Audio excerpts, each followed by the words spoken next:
বিজেপির হাতে আক্রান্ত তৃণমূল, বিজেপির মারে মৃত্যু তৃণমূল কর্মীর। ঘটনাকে কেন্দ্র করে ব্যাপক চাঞ্চল্য হুগলির খানাকুলের রামচন্দ্রপুর এলাকায়।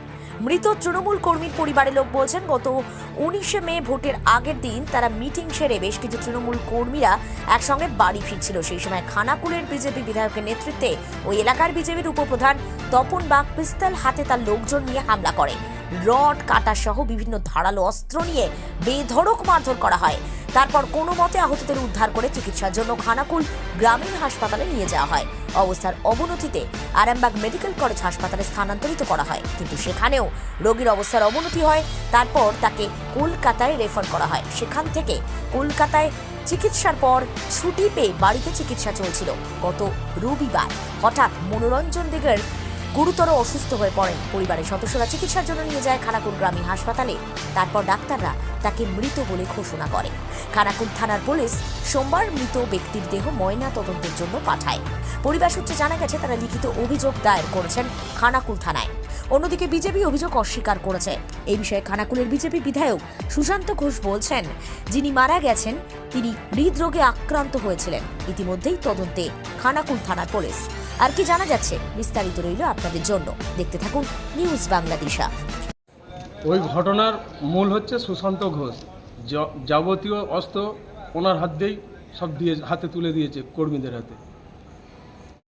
ঘটনা বলতে ভোটের একদিন আগে 19 তারিখ ভোটের প্রস্তুতি যেমন আমাদেরকে নির্দেশ দিয়েছে নেতারা, সেইভাবে আমরা পালন করছিলাম। যে বুথে কজন বসবে, কে বসবে তোমরা সন্ধ্যাবেলা ঠিক করে নেবে। তারপরে 5টার সময় এসে এই এজেন্ট দেবে, পুলিং এজেন্ট দিয়ে ঢুকে যাবে। সেই হিসেবে আমরা মিটিং শুরু করি। মিটিং শেষ হয় চা দোকানে ছিলাম, চা খেয়ে আমরা বাড়ি ফিরছি। আমরা বেশি থাকিনি, 10-12। কোথায় মিটিং করেছিলেন? রামচন্দ্রপুর দোমাদিপাড়া বাউরপাড়াতে। দিয়ে ওইখানে মিটিং করার পরে আমরা বাড়ি ফিরছিলাম। আমরা 10-12 জন ছিলাম। সেইখানে আমাদেরকে কী হয়েছে, ওরা মাঠে আশপাশে তো পাট হয়ে গেছে, ওরা পাট বাড়িতে সব লুকিয়েছিল। 70-80 জনের ওপর বেশি আমাদেরকে ঘিরে ফেলে। ঠিক আছে, ওই বলতে জয় শ্রীরাম জয় শ্রীরাম, ও জয় শ্রীরাম, চারিদিক দিয়ে এসে ঘিরে ফেলে। রডস, কাঠারি, চাপস, ছুরি, বিভিন্ন রকমের রড ফড দিয়ে ওদের অস্ত্র ছিল। আমাদের কাছে কিছুই ছিল না। তো আমরা সেইখানে বলি সব পালিচ। ওরা কী করেছে, জোর জবরদস্তি ধরে যাকে যা পাচ্ছে উনি, ওদের উপপ্রধান পিস্তল হাতে ছিল, পিস্তল দেখিয়ে মানুষকে ঘিরে রেখে। উপপ্রধান কোন দলের? বিজেপি। ওরা পিস্তল দেখিয়ে? পিস্তল ওদের কাছে আছে, পিস্তল নিয়ে বাড়িতে থেট দিত। রাতের বেলাও দিয়েছে। রাতের বেলা ওই 8টা, 8:30 বা 9টার মধ্যে আমাদেরকে এরকম ঘাইল করেছে। আমার 3টে দাদা, বড়দা, মেজদা আর সেইদা, 2টো কাকাকে, 2টো ভাইপোকে। তারা এখনও তাদের ঘা ভালো হয়নি। ঠিক আছে, মেজগরটা আমার মেজদা, তার এই যে নাকটা একদম পুরো ভেঙে গেছে, এমন চাপস দিয়ে মেরেছে। মাথায় ইঞ্জুরি আছে, 17টা সেলাই, এখানে 11-12টা সেলাই, আর এই কাঁধটা ফেটে গেছে। সে এখন বাড়িতে চিকিৎসা হচ্ছে। আরামবাগেই ছিল, আরামবাগ দিকে কলকাতায় পৌঁছানো হয়েছে। কলকাতা থেকে আবার নিয়ে চলে আসা হয়েছে। কী নাম ওনার? ওনার পরমেশ্বর দিকে। আর যে মারা গেছে ওনার নাম মনোরঞ্জন দিকে, আর আমি সঞ্জয় দিকে। দিয়ে কবে মারা গেল? গত রাত্রে হাসপাতালে নিয়ে গেছিল? হসপিটালে মারা গেছে। খানাকুল হসপিটালে। আপনার বাড়ি? ওনার বাড়ি রামচন্দ্রপুর দোমাদিপাড়া 146 নম্বর বুথ, রাজাটিয়া। আপনার নাম? আমার নাম সঞ্জয় দিকে। অভিযোগ করেছেন? অভিযোগ করেছি, থানাতে অভিযোগ আছে। আমরা তাদের কঠোর শাস্তি চাই, যাতে শাস্তি হয়। এদের বাড়ি দেখতে গিয়েছিলাম যে কেমন কি আছে না আছে। আমি আজকে বিকালবেলা দেখতে গিয়েছিলাম।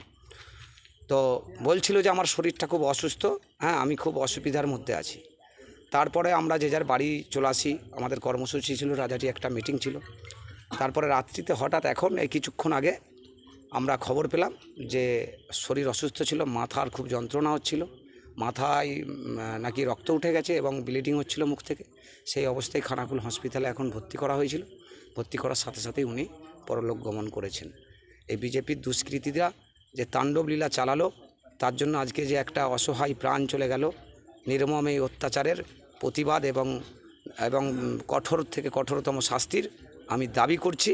এবং এইভাবে বিজেপির যে সংস্কৃতি, এইভাবে খুন সন্ত্রাস করে চেয়েছিল যে আরামবাগটাকে তারা জিতে যাবে, কিন্তু আমাদের যারা তৃণমূল কংগ্রেসের সৈনিকরা ছিল, ওই এত আঘাত করার পরেও ওই বুথে আমরা এজেন্ট দিতে পেরেছি এবং ওই বুথে আমরা ভোট করিয়েছি। তা সত্ত্বেও এত কঠিন পরিস্থিতিকে মোকাবিলা করেও আমরা কিন্তু ভোটটা করিয়েছি। কিন্তু আজ গত 19শে মে রাত্রিবেলা আমাদের রাজাটি 1 নম্বর অঞ্চলের প্রত্যেকটি স্থানে তৃণমূল কংগ্রেসের নেতা নন্দমী মণ্ডল, শ্যামল প্রামাণিকের নেতৃত্বে হামলা করা হয়। একটা বাইক বাহিনী বের হয়ে সেখানে আমাদের পঞ্চায়েতের যিনি উপপ্রধান রয়েছেন ওনাকে কোপানো হয়। সেই সঙ্গে আরও 6 জন কার্যকর্তাকে জখম করা হয়। তৃণমূল কংগ্রেসেরও কয়েকজন জখম হয়, কিন্তু তৃণমূল কংগ্রেসের এক কার্যকর্তা মনোরঞ্জন দিগার ওনার নাম, উনি গতকাল রাত্রে হৃদরোগে আক্রান্ত হয়ে মারা যান। কিন্তু আমাদের কাছে যেটা খবর আছে যে যেদিন গণ্ডগোল হয় তার পরের দিনই ওনাকে হাসপাতাল থেকে সার্টিফিকেট দিয়ে ছেড়ে দেওয়া হয়, অর্থাৎ উনি সুস্থ আছেন। উনি সুস্থ ছিলেন, প্রতিদিনের মতন উনি কালকেও কাজ করে বাড়ি ফিরেছেন। কালকে উনি সারা দিন ইঞ্জিন ভ্যান নিয়ে মালপত্র বহবহি করেছেন, স্টোন চিপ, বালি সমস্ত কিছু উনি বয়েন, এর কাজ করেন। উনি সেই মালপত্র বয়েছেন সারাদিন ধরে, কিন্তু রাত্রিবেলা প্রচণ্ড গরম রয়েছে, সেই গরমের সময় উনি হৃদরোগে আক্রান্ত হয়ে মারা গেছেন। আমাদের কাছে যতদূর পর্যন্ত খবর এসেছে, ওনাকে হাসপাতালে নিয়ে যাওয়ার পথে উনি শেষ নিঃশ্বাস ত্যাগ করেন। কিন্তু তৃণমূল কংগ্রেস এটাকে নিয়ে নোংরা রাজনীতি করছে। দেখুন, যে কোনো মৃত্যুই খুবই দুঃখজনক ঘটনা, রাজনৈতিক হিংসা দুঃখজনক ঘটনা। ওনার পরিবারের প্রতি আমি সমবেদনা জ্ঞাপন করছি। সেই সঙ্গে তৃণমূল কংগ্রেসকে আমরা ধিক্কার জানাচ্ছি নোংরা রাজনীতি করার জন্য। বেছে বেছে ভারতীয় জনতা পার্টির কার্যকর্তাদের ঘরবাড়ি ভাঙচুর করা হচ্ছে। আমাদের যিনি উপপ্রধান রয়েছেন তপন বাগ, ওনার বাড়িও ভাঙচুর করা হয়েছে। প্রত্যেকটা মহিলাকে পাড়ার মধ্যে ঢুকে মহিলাগুলোকে মারধর করা হচ্ছে। নন্দমী মণ্ডল, শ্যামল মণ্ডল, যিনি খানাকুল 2 নম্বর পঞ্চায়েত সমিতির তৃণমূলের সভাপতি রয়েছেন, ওনার শেখ রাজা, ওনার নেতৃত্বে গণ্ডগোল চলছে। প্রত্যেকটি তৃণমূলের নেতা এই গণ্ডগোল হিংসায় ঝাঁপিয়ে পড়েছে। আমরা প্রশাসনের কাছে দাবি করেছি তদন্ত হোক, আগে প্রশাসন তদন্ত করুক। নিশ্চয়ই উনি যেদিন হাসপাতালে ভর্তি হয়েছিলেন সেদিনের একটা রিপোর্ট প্রশাসনের কাছে আছে, হাসপাতাল কর্তৃপক্ষের কাছেও আছে। ওনাকে ডিসচার্জ করার পুরো বিষয়টাও রয়েছে, রেজিস্টারে রয়েছে।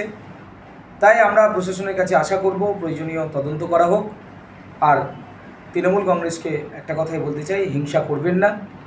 খানাকুলের মানুষ শান্তিপ্রিয় মানুষ, খানাকুলের মানুষ হিংসা চায় না। আপনারা আইন শৃঙ্খলা বজায় রাখুন।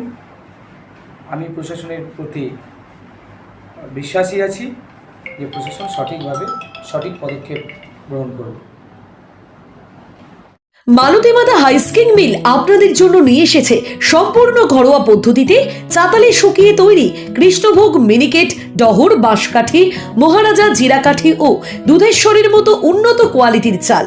মালতীমাতা হাইস্কিং মিলে প্রোপাইটার পবন নন্দী ও জীবন নন্দী। ঠিকানা সুপারা, চাদুর, আরামবাগ, হুগলি।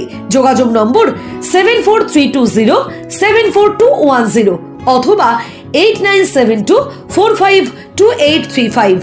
আরামবাগ মতিলাল টেলিশপ ও স্যামসাং সার্ভিস সেন্টার অনলাইন বা যে কোনো দোকানের থেকে সস্তা। আপনাদের সকলের প্রিয় মতিলাল মোবাইল, তাই আজই আসুন। পুরানো মোবাইল সারানোর চেয়ে বেশি দামে এক্সচেঞ্জ, 0% ইন্টারেস্টে, 0 ডাউন পেমেন্ট, 0 কস্টে মোবাইল ফাইন্যান্সের সুবিধা। আমাদের ঠিকানা পুরাতন বাজার, আরামবাগ হেডপোস্ট অফিসের বিপরীতে, আরামবাগ, হুগলি। আমাদের যোগাযোগ নাম্বার 7001304430।